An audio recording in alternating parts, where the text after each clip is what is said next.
So, Anne, it's kind of your position. Do you want to go for it? Yeah, sure. I mean, when we look at people's happiness in their relationships versus like the comparison with the amount of people that they've had intimate relationships with, there tends to be a lot of variation in the long-term happiness or success of a relationship. You talking marriages? I'm sorry? You mean like marriages? I believe the last time I looked at the statistics, it was looking at people who were in marriages. So on the lower end of the spectrum, if you tended to have less bodies, and I believe the number is somewhere between like 1 to 3, you tended to have less successful marriages. And then as those numbers kind of get up a little bit and a little bit, those are where you kind of, it stabilizes, you get like more happy, more successful marriages or relationships. And don't cite me on the marriages thing. It could just be relationships. It's been a while since I've looked at that data. But then on the other end, where you get into the, the higher numbers, what people would call more extreme numbers, more, more promiscuous people, their marriages also tend to be less happy. So on both ends of the extremes, you tend to have less happy marriages. And then somewhere in the middle, you tend to have, more happier marriages or relationships. Those relationships are more successful. Yeah, I think I'm familiar with what you're citing. I think, now, again, don't quote me either because we don't have the data in front of us, but right. I believe that this was based around marriage. And now, you're not talking about Pew. You're talking about, I think there's a specific study on that. I just can't think of what it is. I'm sure we could pull it up or have Brian pull it up. But did this account for secular versus non-secular marriages? For what? Sorry, what was the word? Secular versus non-secular. So like religious marriages versus non-religious. I wouldn't know. We'd have to look at the data. Yeah. Because once again, I'm not even sure if they were talking about marriages. Well, can we agree that at least according to modern data and including Pew Research did a bunch on this as well, that people who are in highly religious marriages, they tend to divorce less than people who are not in highly religious marriages? Sure. Yeah. There might be factors that account for that. Like maybe it's looked down upon in their culture to get divorced, even if you're going through something difficult like abuse. Because just to get clear on this, you think that people who are being abused should leave their partner, right? Depending on severity, not necessarily the first order, but if there's, depending on severity. Do you think that people who are being physically abused should leave their partners? Again, it would same answer. It would depend on severity. Okay, so you think even if there is physical abuse present, that someone should I think stay? that two people can get drunk, right? And like a woman can smack a dude in the back of the head. That would be considered physical abuse, and then just never do it again the rest of her life. I'm not going to tell that woman to like run out on her marriage. Right? I don't, or tell that guy like, oh, something like that. Or here's another thing that's really common. So, and you see this in just normal relationships all the time. Like a guy will make a snide comment, and like, let's say they're watching a movie or something, he'll make a snide comment, and the woman will kind of like smack him on the arm, you know what I mean, or something like that. Right. Is that physical abuse? No. I guess it could be considered that. So, but it's severity. It's up to severity. I don't know that I would call it in a case of abuse. Like if you were messing around with your wife and she like smacked you upside the head as a joke, I don't think you would call that abuse. I don't think most people would be. I wouldn't call it abuse. Right. I wouldn't. Okay, so just for the sake of this conversation, actions that weren't intended to be Again, I harmful. think it depends on severity. Okay. Well, I think for the sake of this, we can exclude those cases. We can exclude the cases where someone just like I still think jokingly pushes you. Yeah, I still think that it would depend on severity. Like, I also think a woman can get really, really upset, and one time she slapped her husband because she was so upset.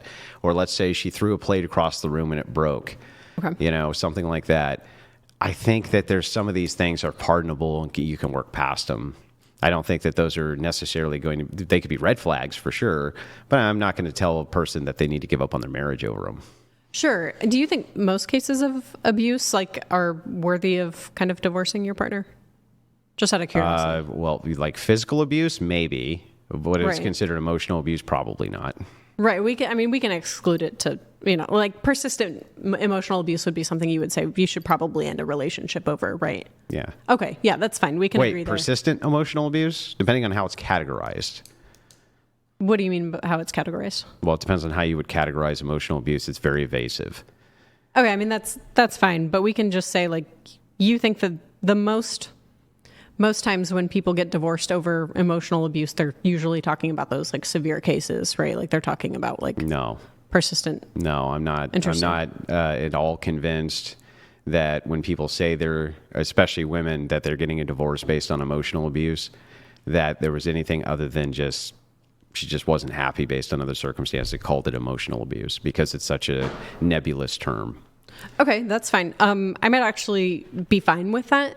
I think there's a problem with psychology where the average person has adopted terms that are specific psychological terms. Like narcissist? Everyone's a narcissist now. Everyone has autism now. Everyone is, BPD now. So whatever term. Everyone's gaslighting everyone. I understand that. I think there is some truth to that. And to the extent that there is truth to that, it should be like handled and understood by people generally.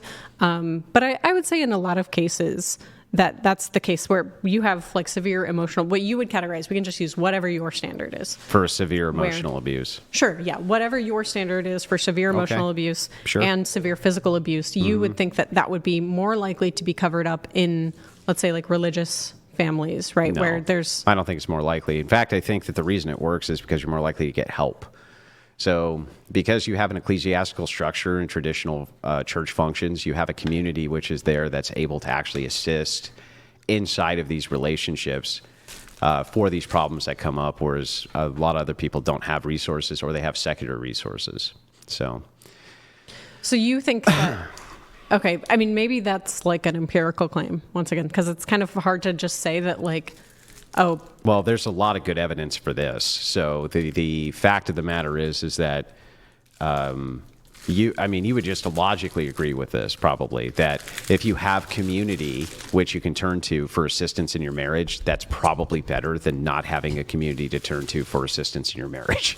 Yeah, like, that's of course, probably always the case. But if that community reinforces ideas that like, men are supposed to have power over women and in sometimes a physical sense. That shouldn't be problematic if within the view of the religion, both partners believe that.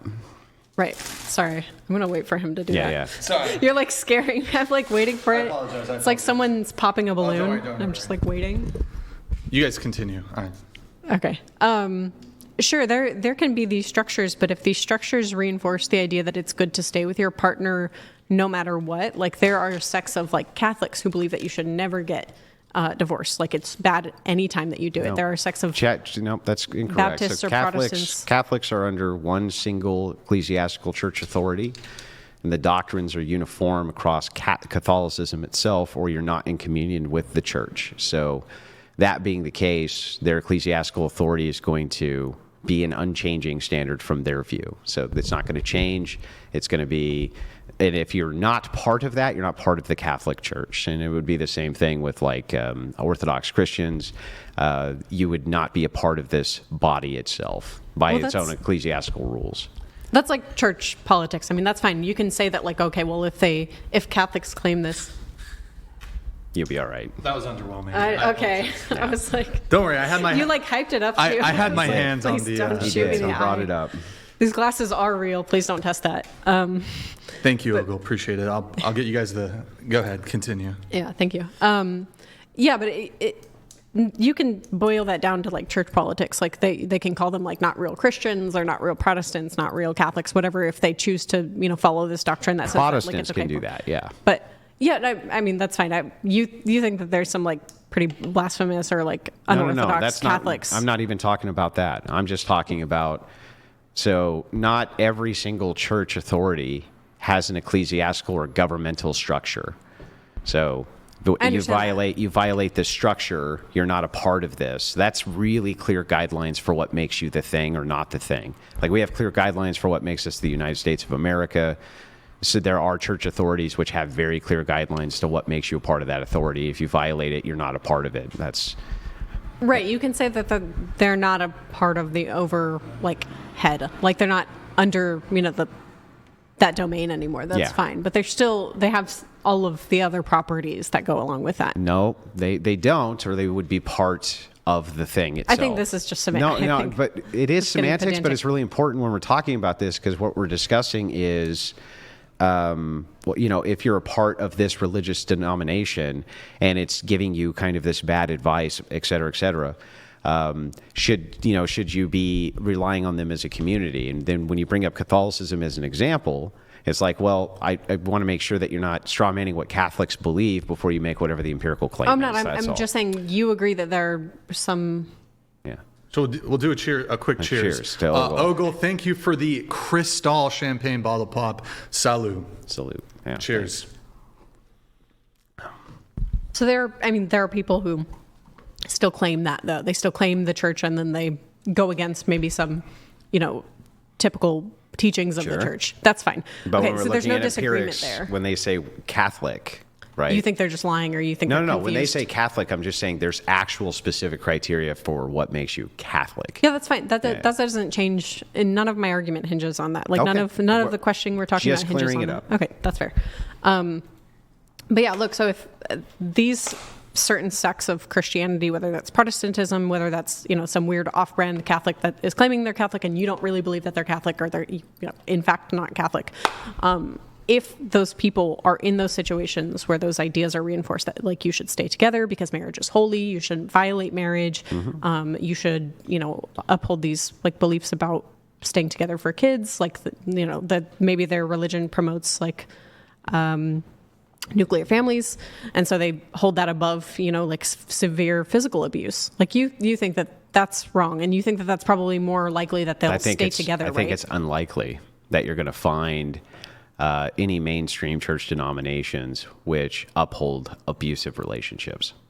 They don't necessarily have to overtly uphold them. They can do it in subvert ways, like reinforcing, like telling their members privately to keep this private. We don't want this to look bad on the church. We don't want this to look bad on your family. It looks bad on God. So yeah, secularists do the same thing within their own family dynamics and be like, well, we don't want this to get out. It could be embarrassing, et cetera, et cetera. So my whole point though was that if there is a community present, right, for marriage, generally it's a good thing. And it generally helps marriages, doesn't hurt them. And so one of the things that we see is that people who are rigorous with their church authority tend to stay married longer. And it's exactly because of those concepts, in fact, that is reinforced by the community that's so helpful to these marriages.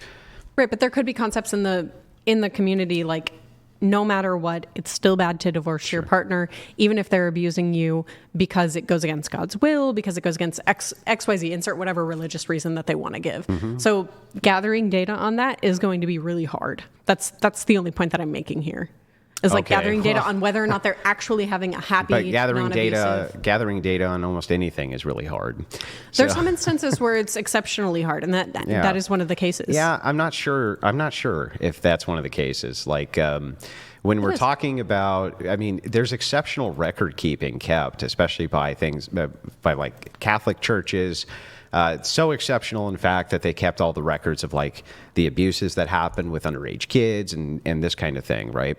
They do pretty exceptionally keep records, and they do get reviewed by other priest parishes, oversights by bishops, all sorts of different things. And it's like, I think that if such things were happening in mass, we'd be hearing about them. I'm not saying that some churches may not have things like this going on, just like some secular families could, based on, I'm an internet personality, I don't want it to get out, or I have a big reputation, I don't want you to, you know what I mean? It's the same exact thing. No, I agree. There, I think that does happen in Hollywood a lot. I think that happens where they go, well, we don't want this movie to look bad, so let's cover up this thing that Johnny Depp and Amber Heard did. Just like, anybody in a prestigious position or doesn't want embarrassment or whatever. So, but the church is not exempt to that. So when you say like, oh, well, people in religious institutions tend to stay married for longer, there might be some issues with that because of the fact that there's this image to uphold for religion itself and for the church and the institution. They wouldn't be the only ones beholden to it. And the correlate there is so strong that the more rigorous. So here's the thing. We know this because we can look at people. Various churches have different sacramental or religious, functions that you need to follow. The more you follow X function, the longer you stay married, right? Sure. Now, is that causation? Probably. There could be other things. In fact, there is going to be other things, right? But it's a pretty strong correlate there. It seems like there's an equivocation, though, between a long marriage, like a long-lasting marriage, and a happy marriage. And There's happiness is done by self-report, right? So. Well, that's probably one of the best ways that we have access to people's happiness. Yeah. And so these people are self-reporting happiness as well. In fact, women who get married as virgins, their self-reported happiness in their marriage is much, much higher than the opposition. And the most recent study that I read on that, so the reason is because there's no sample size for comparison against that. So if you've only ever slept with one man, essentially you don't know what you're missing, if you are missing anything. And so you're just kind of happy and content. That seems like it's pretty good for society. It might be good, but you could say something like there's wrong under, there's something bad happening in like a counterfactual sense. Like maybe, their happiness level is maybe like an 8 with this person that is the only person that they've ever met, the only person they've ever interacted with. And then you could take, there's a possible world where they meet somebody who's far better. Maybe, they like the temperature the same, in the house all the time or something like that. But or they want the same amount of kids or something like that. So you can make that argument for everything. There could be. Okay. Yeah, you could say, well, Andrew, you're in a very happy marriage and you're very happy with your marriage, but there could be a world which exists in somewhere where you could have met a woman who's even better than Rachel. And so you could apply that universally to every marriage which exists currently, every relationship which exists currently across the board. I'm not sure how that would be helpful to this. Right. But so remember what we were talking about was the sample size for the individual being very small. If you've had a larger sample size, then that kind of mitigates that factor there. So when you look at somebody who has maybe 2 partners that they've dated before and they're marrying their 3rd partner or something, they at least have a data set to look at, like, okay, well, here are the possibilities of things that I like and things I don't like. And I've kind of been able to weed through and have the opportunity of having a more fulfilling relationships with a 3rd person because I have been able to weed out, these are the type of people I maybe am not as compatible with. Right, whereas that person, the person who hasn't had any other experiences, and I'm not saying that that's a bad thing. No, I'm not saying it's necessarily bad. Well, it's actually strange, in fact, because they would still be at the mercy of the same thing. Perhaps, though, if they hadn't gone off and had the 2nd or 3rd relationship and had only stayed in the 1st relationship as a virgin and had nothing to compare it to, then in an alternative world, they would have been much happier by that standard. And that's like, it would be the same thing applied here. Yeah, that. I'm fine with saying that those people in those relationships are happy, but there could be something where they are happier once they have a bigger data set. So it's obviously with more knowledge about the world, like you have the ability to pick and choose better you're more informed on the things that will make you happier. Right? Well, you become, I would agree that you gain more experience in the things that are happening around you, perhaps, but that doesn't necessarily mean that those are positive experiences or that you wish that you had known them. Yeah, they don't have to necessarily. I'm just saying that with the bigger data set, you have more of a likelihood of finding the thing that's going to make you more happy. But wouldn't this imply that the data set which was done on virgins and their happiness is somehow smaller than the data set which is done on people who've had 2 or 3 partners? Unless you're just saying, well, it's just trivially true that the people who've had 2 or 3 partners have had sex with more than one person, so we can just view them in a different light. It's like... No, maybe just to clarify, I'm not talking about the data set. Do you mean the data set of people surveyed? Are you saying that you think that I'm saying that? No. I think what you're saying is that women who have had 2 or 3 partners necessarily have more experience than the virgin. And they so have a because bigger of data that, set, yeah. They don't know what they're missing. The virgins, like people who are virgins, don't know what they're missing. Yeah, I think they have less of a data set. But why would they have less of a data set when it comes to sleeping with more people, right? Sure. Yeah, but why would that be a bad thing? Right, because they have the possibility of looking for people or things that they're more compatible with. So let's just say the virgin, this person who's dated one person only has access to the data set of this person that makes them 8 out of 10 happy or something like that. Whereas the person who's had access, and engaged in intercourse or maybe had just, personal romantic relationships with other people, they have access to data sets of people who make them a level 10 happy or a level 8 or a level 7 or something like that. They have more access. They have access to more data, right? That individual has more access to data about what causes them to be happy in a relationship. Okay, but again, couldn't I just apply this to anything? Couldn't I be like, well, there's not enough of a data set for us to really determine that if people don't drink gasoline, that they wouldn't be happier if they didn't have the experience of drinking gasoline before. We do have we unfortunately have data on that, and it turns out really, really bad. Too. And it's a pretty large sample size of virgins. Okay, so what's being confused is not that the amount of people who are virgins. No, it's not being confused. There is, because you're saying the sample size of virgins that we have. You're equivocating. Hold on. Breathe. Yeah.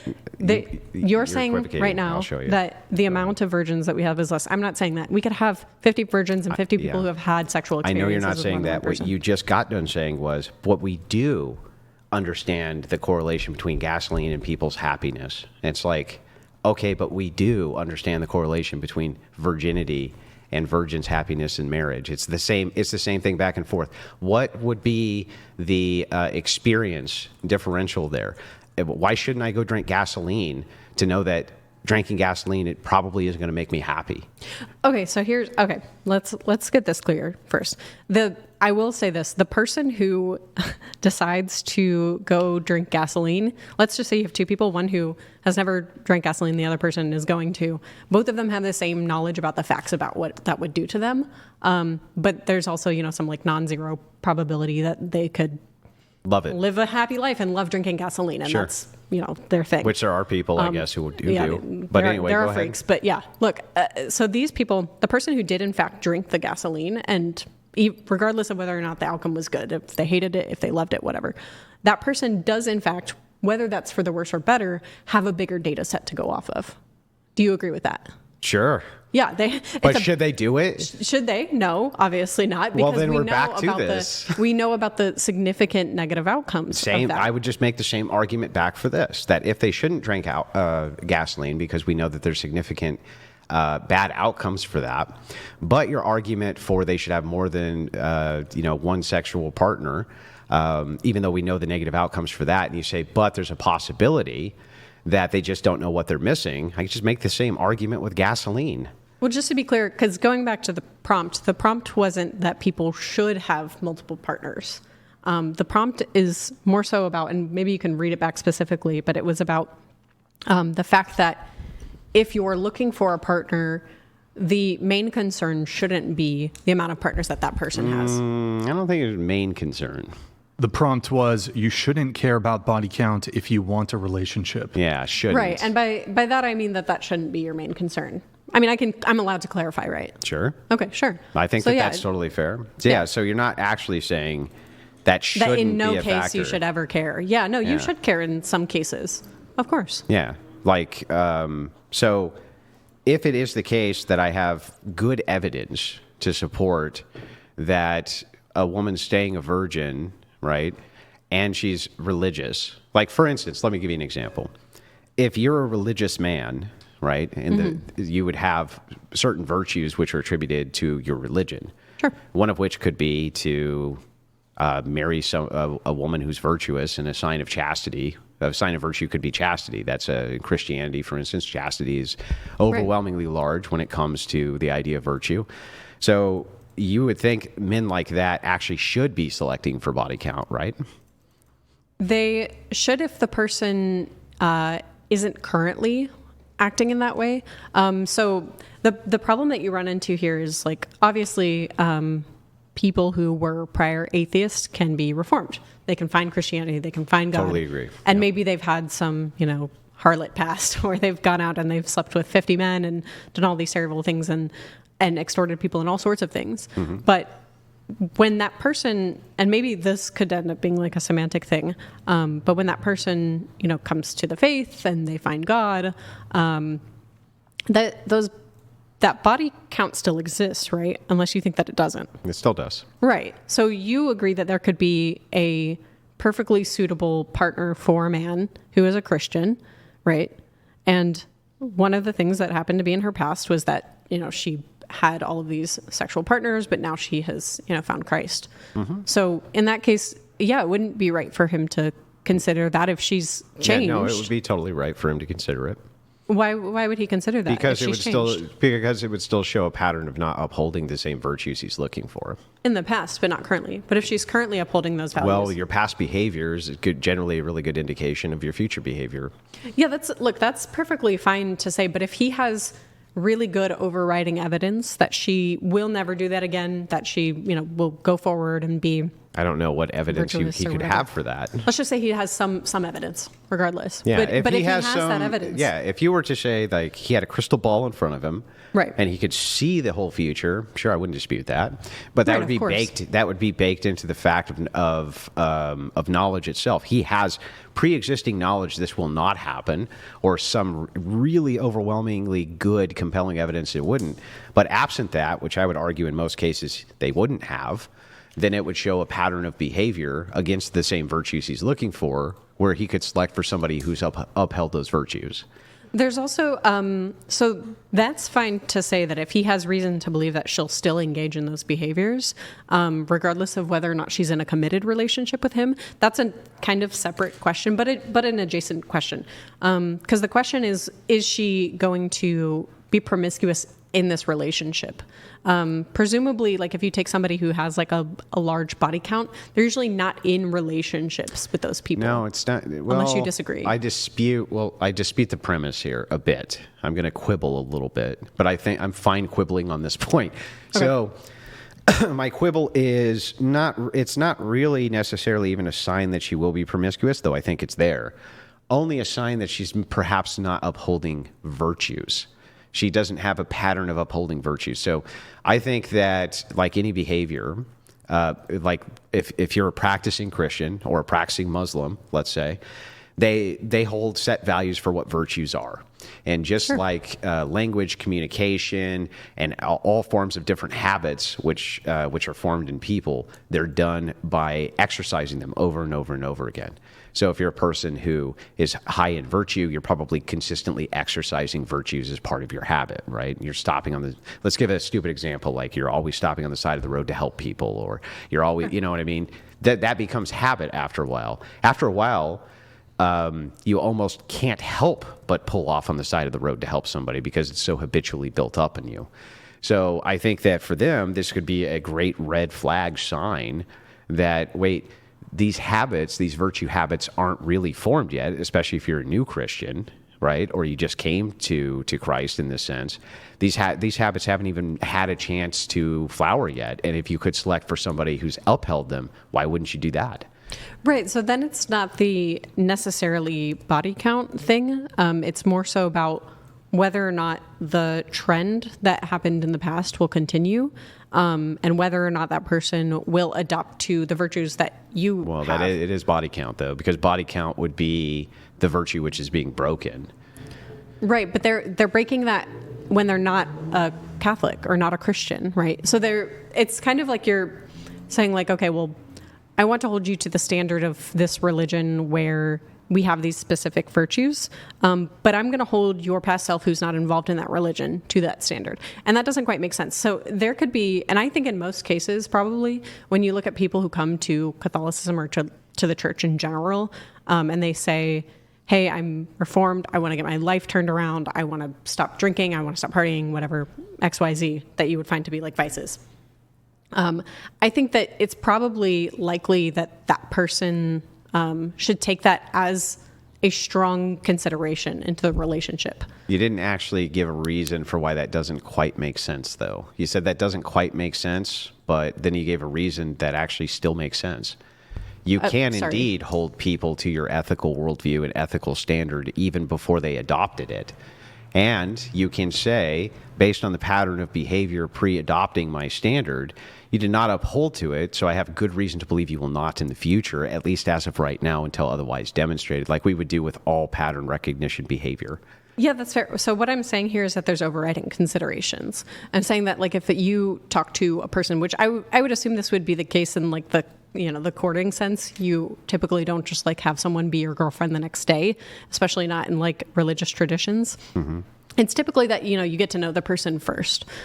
So with that assumption in mind, I would say that you're probably getting to know this person first, and then you're saying, okay, well, how much confidence do I have that now that they're a part of the faith, now that I know this person, that they're going to uphold these values in the future. Yeah. And are they going to uphold them under the conditions of this religion? Because in the sense, we talked about this earlier, they are likely not in relationships with those people.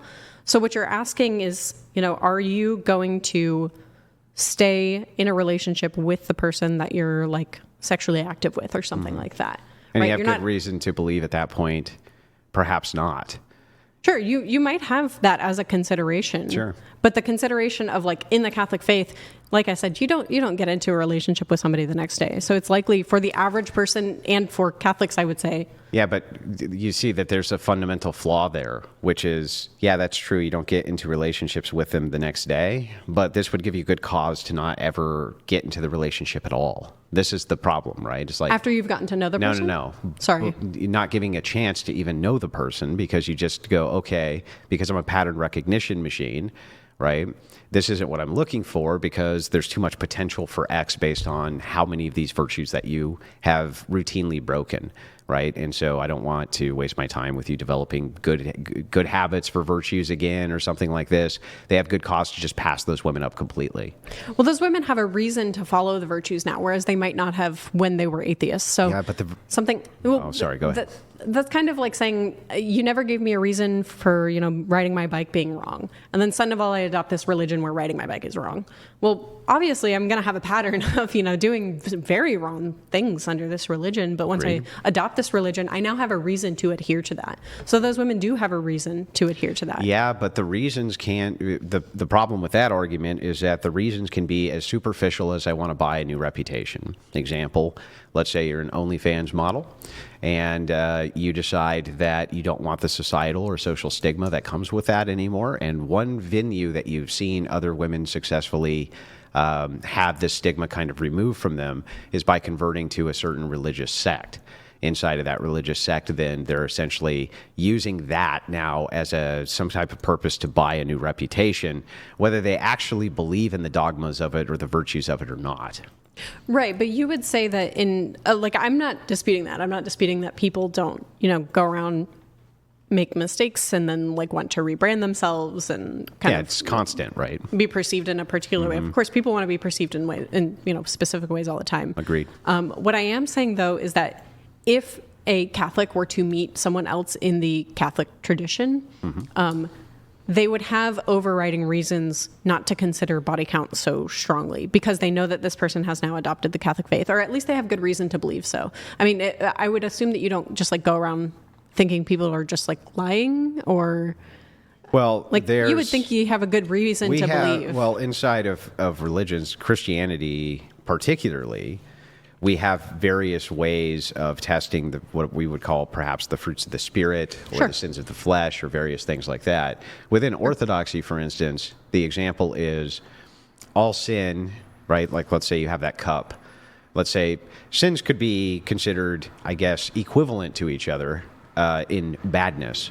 But one sin can fill this cup up way faster than another type of sin, though it's just as bad, right? The sin itself, the corruption that's left behind by the sin could be worse. So inside of this tradition, let's say, if that's the case, then a person who has had their cup filled to the brim with sin, right, probably going to take much longer time for them to develop good habits to not do those same corrupting types of behaviors. So it would actually give people a fairly good reason to steer clear of promiscuous women, right? Or women who've slept with many, many people when it comes to the virtue of chastity, especially, because they would see this as, well, though you have been forgiven for these sins, right? And you will be continuously forgiven for these sins. You haven't actually built up the habits for being able to exercise, not filling that cup right back up, right? That's the idea there. Sure. I mean, I'm fine with saying that there's some people who have reason to reject some people based off of their body count.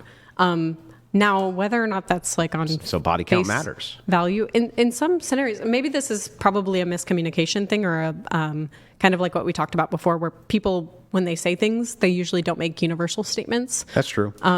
Where it's kind of like, okay, you think that I'm saying X, but I'm really saying X with an asterisk. And that's why I brought up that statistic about the people who are in between on body count numbers, like where the people who have low body counts tend to have high failure rates and the people who have really high body counts tend to have high failure rates, whereas the people kind of in between have decent marriages, decent relationships, whatever. You could chalk that up to things like impulse control and all sorts of other things, I'm sure. But well, sure, there could be tons of things, but that's what I'm saying. Your average person probably doesn't have a good reason to say like, okay, well, that person, has a specific body count and my number is 3 and my cutoff is 3. I think the average person, if the average person still is following Christian ethics, which I would argue inside of this country, at least so far, it is still the case that most people are trying to follow some variation of Christian ethics. Like that would be the overarching prevailing ethical system in the nation, at least as of now. Now that's changing, but I think that that's the purview. If that's the purview, then I would say that probably the majority of men who are within, whatever that majority minority is, do have great cause to question body count and to look at it from a virtue standpoint as like, look, this is really bad. Right? This is a really bad behavior. And can I bypass this behavior to go with somebody who does uphold these virtues? Or do I do I select for this to begin with to even try to kindle a relationship, knowing the amount of work that could come into flexing these new virtues? You know what I mean? Yeah, like I said, so because what you're doing here is taking the set of people who are Christian or Christian adjacent-ish, who might want to uphold the same types of values. And then you're taking a subset of people who it might be good for them to weed people out for like having a higher body count. I would just take the men, yeah. You don't think that women should weed out for like high body counts amongst men? Yeah, I think they should. Okay. I was just curious why you said that. I just think from their end, well, because here when we're talking about body count, I assume that we were discussing it between should men care about it, right? Because it seems to be that men care about it a lot more than women care about it. And there could be evolutionary arguments for why that is. But regardless of that, from the Christian view, yes, I even think that women should be looking at that as well. Like if you're a chaste virgin woman, right? Yeah, I think you have totally great cause to look at a man's body count and assess that as being potential behavior for whether or not he just wants to deflower you. Don't you agree with that? I think that would be a consideration if you knew more information about people. So it's kind of hard to tell there in those cases, and that's why I say it's like very individualistic. And I think something as simple as just he has a profile where he's like, I've screwed 150 women. Like, isn't that enough? What more information do you need? Well, that's why I said like the general cases. Like, yeah. I think your general person might have some concern there. Yeah. But the difference here is like the cases. This is obviously given the case where you're interested in dating somebody, and they've kind of also affirmed that as well. Because what we're taking here is a data set where like people aren't interested in dating somebody. Obviously, it's kind of impossible for your average person to like have sex with 200 people, over the span of a few years, and also be in relationships with all of those people. So you're taking the standard where they're not in relationships with people versus where they're in relationships with people. Because the concern there would be either just hooking up with me to, leave me alone, or the concern would be like cheating. Well, it doesn't increase the probability that they're going to cheat because prior, that wasn't cheating, right? So the concern there is them leaving you. Well, if you know information about that person that would lead you to believe that they actually do want a relationship, something like they're reformed in the faith, or maybe they've just changed their standards over time and they've shown you behavior patterns like this would kind of be like, I wouldn't jump into a relationship with somebody like that anyways.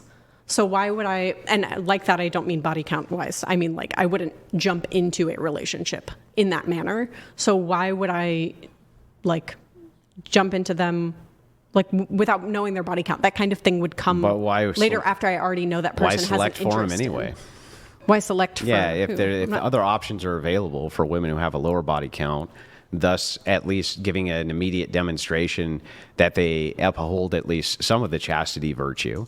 Why not just move and select for them instead of selecting for the ones who have a higher body count anyway? Why, in other words, if you only have X amount of time to find the type of partner that fits your preferences, why not just go ahead and bypass this under the assumption that, hey, I have good evidence, reasonable evidence immediately to believe that there's going to be a lot more work that goes into her trying to exercise these new virtues if she's a recent convert, or if she was a convert before, like let's say she was born into it, something like this, and just violated it over and over again. Now you have evidence to the contrary that she's following the faith anyway, right? Yeah, that's an additional factor to account for. So that's kind of where it gets a little bit tricky there, is the person who has been in the faith and then has either left the faith or violated it or something like that, where they've shown like a clear disdain for those values. That might be something to take into account for. And that's fine. I'm fine saying with that body count is something that can be factored in. I just don't think for a lot of people it's the main thing that should matter. I think that if you meet somebody, you shouldn't even be like, in a relationship with them in the first place, just off the bat. I think that once you get to know them, you should have that judgment, whether or not they're good, and then you can factor in body count. Yeah, when we're speaking past each other is you keep on bringing up, well, you're already getting to know them to be in a relationship with them, right? What I'm saying is that if you have this pertinent information, why even bother selecting for it to begin with? And I do think that you are underestimating how valuable this information is, and here's why. There isn't that much which you can point to immediately for the purposes of virtue to know based on a person's past history, unless it's criminal or something like this, or gossip, right? That I can really point to immediately where I could say from a Christian worldview, that right there shows a lack of virtue, right? Or shows a pattern of behavior of you doing something that you're really not supposed to be doing. That's something super immediate that you can point to right away based on past history that you can ascertain reasonably quickly. I can't think of too many other things in the virtue department you can do that with. So I do think it is important. Okay, so I mean, I kind of already went over this, and maybe this point wasn't like made or honed in enough, because you're once again taking the subset of people who are religious, who think that those are religious values, because you could very well have like somebody who's religious who just thinks that it's like a virtue to go and sleep with everybody and anybody as soon as possible. Well, not the majority minority, but yeah, sure, go ahead. Right. But I'm saying that you're taking this set of people who believe these particular like values or virtues or whatever, and then you're saying, okay, well, some of those people have reason to select for people with lower body counts. And even then, they still have data that kind of goes against that and says like, okay, well, with the data, maybe they are following the virtues, but there's actually less success in these relationships where the body counts are lower. No, the data doesn't show that with virgins. I would have to look at the data again. That's it doesn't. Just an empirical claim. But they don't have. That is not the case with virgins. They do not. It does not show a lack of success, especially if the husband and the wife are virgins. Then it becomes even more successful. Right, and then there's more issues with the methodology there in collecting that data. And it's not on the. I'm not saying it's on the fault of the researchers. Yeah, but we I'm can't just saying quibble. That it is one of those things that's hard to do. We can't quibble over the methodology that we can't. We can't assess. I'm a psych major. That we can't assess. Hang on. That we can't assess right now. We can't quibble over the methodology because you don't know what the methodology is off the top of your head. It gives me reason to be suspicious, and I think that you. That's would say fine. that. You can have reason to be suspicious, but I'm just saying that the data itself at least isn't showing. You can quibble about the methodology of it, and you can say, here's what I don't like about it, here's what I do like about it. That's totally fair. But I didn't even present that argument to you. I'm just saying I'm taking that off the table because it's not provable or unprovable, at least for the purpose of the debate. Well, what we can at least logically demonstrate is that a good subset of people do hold the values of virtue in Christian ethics, and that this body count is an easy thing to ascertain, whereas other virtuous behavior is not immediately apparent. That one often is. Of course. I would actually reject that. I think that it's easier to ascertain information about people's virtuous status. Like, say they used to be a consistent liar. Say they used to be a consistent thief or something like that. Mm-hmm. Well, you can ascertain like, okay, well, they did this before they were religious. Maybe they have been a few years clean of doing this before they became religious. Mm-hmm. So you can ascertain that person probably is adhering to the values not only beforehand, but during this relationship. So that's what I'm saying that. Yeah, but I wouldn't disagree with that. I'm not saying point. that do you think that what I'm saying is that religious people can't or should never take into account people's body count? No. Yeah, I'm saying that I think that you're saying it's I just think that what you're doing is you're grading the impact of it lower than where it actually should be graded. So I think that it is something which is major. That is a portion of men's concern when it comes to Christianity, the body count of a woman. Other things that they could take into account would be children with other men. That would be another good one. Or, there's all sorts of various different things that could show that perhaps they're not exercising the virtue. If they have children out of wedlock, various things like this. On the other hand, you can make an argument, well, it's perhaps more virtuous in some ways because they kept a child and didn't abort it. Maybe that is in comport with the ethical system. But the body count itself, outside of marriage, easy one to point to because it's just always universally in basically every Christian denomination going to be considered non-virtuous behavior, right? It's going to be considered a violation of the ethical purview of Christians themselves. So it's an easy one to point to. And I haven't actually heard a refutation to that. Just, yeah, but there could be other factors you could point to as well. It's like, yeah, maybe, but I haven't heard why this one should actually be trivialized. I'm not saying that it should be trivialized. And that's like, I think there's some Christian men, and probably a lot of them, who probably should value the people who have their similar ideals about intercourse with people. I think that there are a lot of men who are Christian who should do that. And I think there's a lot of Muslim men who should do that. And I think I'm just saying that when the body count discussion is framed as this is an immediate disqualifier of somebody, I think that removes all of the nuance out of dating and relationships. And I think that one of the Christian values is to find nuance, find compassion for other people. And I think that you're exhibiting a virtue of compassion when you kind of look and say hey, I know everybody's history isn't perfect, but I want to get to know this person for who they are now, for who Christ has made them now. Yeah. And I think that that's virtuous on its own. And just to once, I'll say this, I don't think that there's nobody who should ever take body count into consideration. I just don't think for the average person, it should be the main focus of considering someone as a partner. Okay. Well, then let's move from the Christian perspective just to the secular then. My argument from the secular perspective is that body count would also be a great indicator for you just based on revolt factor for preference. So most men, they find it revolting that women sleep with tons and tons of men, right? If they find it to be revolting and that's within their preference, there's nothing wrong with that, and they should select past it so that they're not trying to have a relationship with a woman that they're actually revolted by. Yeah, I think for those men who it's extremely revolting and there's no way to get around that for them, then they probably should. But I think there's a lot of men who if they had relevant data about the types of relationships they could cultivate with people who have had higher body counts in the past, that they would probably, and by higher, I mean, we can put a number on that if you really want to, but I'm just talking about people in that mid-range. Do you think that if men had relevant data that they could have great and fantastic romantic homosexual relations with other men, that they would suddenly have a preference towards having a homosexual relationship, even if the data said that it would end well for them? Some of them might lean more towards that. Almost none.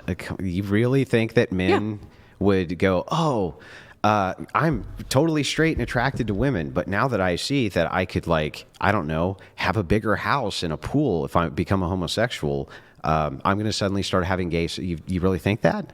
Yeah. Well, yeah, there are people who do that. It's kind of like saying, now there are people, most men would not go for that, right? I didn't say most men. I didn't say most. You did. I said, you think most men would go for that? And you were like, yeah. No. I said that would lean most people more towards possibly developing a preference for that. So it's not that most men would in fact become gay. I didn't say that.